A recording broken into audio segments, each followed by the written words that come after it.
What's going on? It's OG Soldier, Man Time TV. And I'm here with a special guest, one of my big bros, my mentor. I've been telling him, man, we sports fanatics. My man is a sports guru, football, basketball. If you know him in real life, you already know what I'm talking about because he put it all on his, sports, everything on his page, social media. So if you follow him, you know him in real life, you already know what I'm talking about. But I had to chill and get back to the football because I've been so busy, and my big homie been so busy, and so I got to get back to the sports because everybody know I play football, I play basketball, I love sports. I'm just so into it, so I got to touch bases on it. But right now, we're going to talk about some football, and I want to get the big homie perspective on what's going on with everything that went on this year in football. With the, first, I want to talk about what's the most important is what went on with the Kaepernick and the whole Jay-Z thing, because I wanted to touch bases on that earlier, but I didn't get a chance to because I was so busy working 2 jobs and just getting myself together, on man time, like a real man would do. But enough about me, big homie. Tell me what you think about Jay-Z being an ambassador for the NFL, and do you think that's a good move, and do you think he genuinely gonna help young black athletes and do some good? Well, it's always good to have a black man that got power, that level of power, regardless what the nationality of the black man is. Facts, true. So it's already showed how far we come as a people. As far as helping black people, it's always, like I said, it's always good because we always know it's a familiar face. So you said it's always good to just have a familiar face in a position of power. Right. You know what I'm saying? Somebody of our, we can relate to and control. Well, he's paving the way. You know what I mean? Yeah, paving the way. He's making it. Open the door for the next. For the next generation. For the next ambassador. And the next person to say, hey, this can happen. Mm-hmm. This stuff can happen for us. So. For long, it's been always been black players on the playing field that we had no control of anything, as far as power moves and all that stuff. Facts. And so, in office. In offices, so baby steps is always good. So yes, I think it's always good. I was, I always be looking up and researching these stuff. I don't ever just talk about something I'm not sharp on. And I listen to other people's opinions too. And a lot of people saying I heard some people say they don't trust Jay-Z, or they feel like he could be like a Uncle Tom or a sellout, or he could be just a face there to just to comfort the people, to make the people a deception type of thing. He's there, but he's not really helping nobody off. How they try to do Obama. Yeah. They say, oh, he's a familiar face, but what did he do for black people? Yeah. You know what I'm trying to say. Well, you're always going to have your people there's going to be doubters and haters, man. We already know that.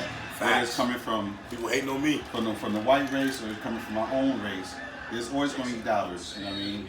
From Booker T. Washington, there's people down in Booker T. Washington and the way he is, and Langston Hughes the way he write.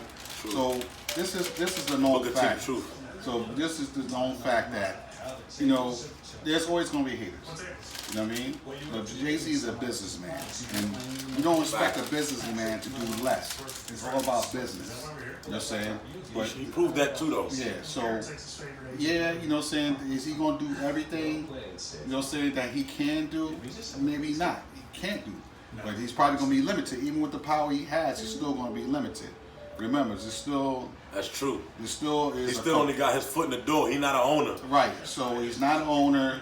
He's not, he's not not a boss. Jones. No. He's not the guy who owned the Patriots. Yeah. He's none of those guys yet. You know what I'm saying? But you Robert know what? Kraft. You know what I'm saying? Robert Kraft. So he's still baby steps. He still got a boss. Still got a boss in there. So some type of connection, all that stuff. Facts.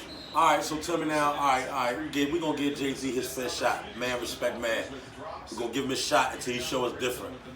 What about Kaepernick and the whole, remember they act like they was going to let Kaepernick get back into the league. Yeah. They gave him a little tryout, but then they threw the wrench in there. Like they said about a BS contract. Yeah, it was a waiver. Yeah, a waiver. Yeah. And then they wanted him to be at this location in an hour, and it was just a whole rack of BS. Well, if you know the history and with any business, you know what I'm saying, what it is if you do your research on the Kaepernick thing, you know what I'm saying, you can look it up there's a waiver they signed to sign him, get him to sign that if he signs a contract, it says that he can't kneel. That's against the very grain of what he is. Everything he was trying to do. So you're kind of trying to tell him to destroy everything that he built up to look out for black men and black women that's being killed by police officers and protesting. So you asking a man to sign away something he truly believe in. So and that makes sense because they gave him a contract and tried to give him like an hour to sign it or something like that. I was looking up on. They tried to put a timing on everything. Exactly. And that's why, for real. And people understand. That's why people like, where's the opportunity? No, it's not an opportunity. Stephen A. Smith is good getting in on Kaepernick, but he, but he knows what's behind the thing. I think Stephen A. Smith. I don't mean to cut you off, big homie, but I think Stephen A. Smith. I think he's not looking at the whole picture. Right. Because I kind of like the dude, but I think he be trying to mean right, but I don't think he be looking at the whole picture. I think he just be looking at it from a perspective of like, where we coming from and where we at now, man, just take it. Just get with it. You know what I'm saying? Like, just do what you got to do and because you're going to be in a position of great power and money. So, Stephen A. is like, hop on it, but he's not seeing that it's bigger than that. So Kaepernick, I understand Stephen A. Smith part about it, and he's saying, grab it, the opportunities there, the millionaires just open the doors, but I kind of understand Kaepernick's too. When you stand on principles and stand on your standards, and Kaepernick is rich. Don't get it twisted. Nike has made some deals and moved this thing in their favor. Some commercials and all that other stuff. Nike. But Kaepernick still stand on his morals and his principles, and people would say that, oh, he did this, he did that. Nah. Man, and when all that was going on, I kind of felt like no team was going to sign him neither. And you see no team picked him up neither. I kind of felt like it was a joke, like a way to try to finesse him. If this is how crazy it is, the guy that was practicing when they were showcasing this wide receiver that was showcasing with him for that tryout, he got signed by an NFL quarterback. Oh, wow. And that's crazy that he gets signed and Kaepernick doesn't get signed. And we know that Kaepernick is better than half these quarterbacks out there. The Jets could use him right now, man. Well, as a backup, remember the Jets still got the Sam Darnold. Oh, yeah, He's Sam development. But what I'm talking about, Kaepernick would be a great backup. Hold on. So you think, who you taking, Kaepernick right now or Sam Darnold? I'm taking Sam Darnold.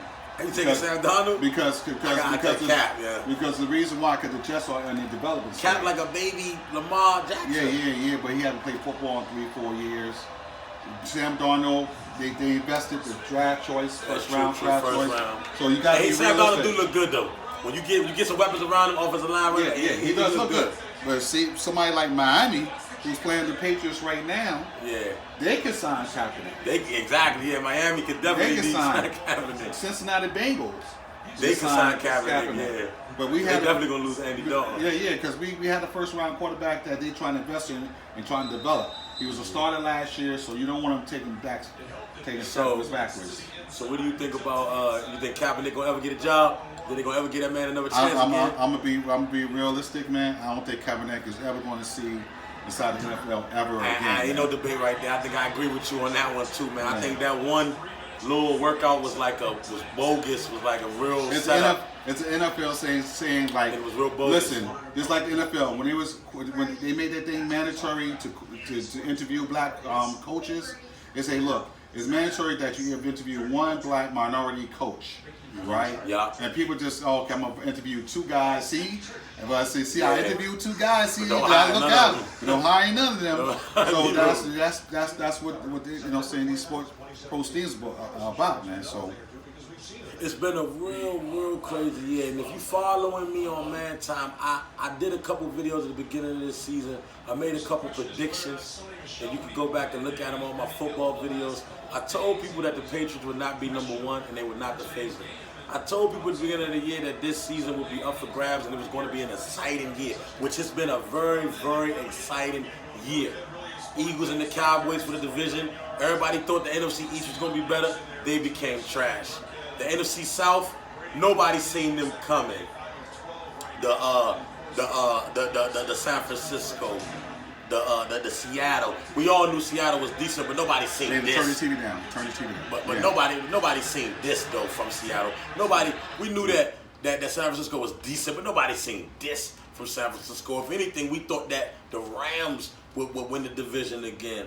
You know what I'm saying? But now the Rams at the bottom, and then we go to the Atlanta, the division. We thought Atlanta would be better. This whole season has been a surprise up and bad. We thought Cleveland would be better. It's been an exciting season. I wish I could have been up on every single thing, but I just was so busy working 2 jobs. But we about to chop it up about the Yeezy right now. Tell me what you think was most surprising about this year. This is the season. The season. I'm gonna say Lamar Jackson, man. Lamar Jackson, me too, hands down.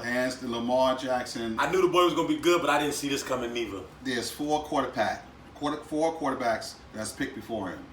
That's including my quarterback, Sam Darnold. So you talking about Sam Darnold? Yeah, Sam Darnold. So you talking about way better than Sam Darnold. Well, we didn't know that. That's hindsight. But he was a Heisman Trophy winner too. Remember they tried to shoot him down. But not all Heisman Trophy winners that get drafted become successful. That's true. QBs. That's true. Look at the Heisman Trophy winners. There's a lot of them that's not successful. DeMarcus Russell, Troy Smith. You could go back even further than that, man. There's so many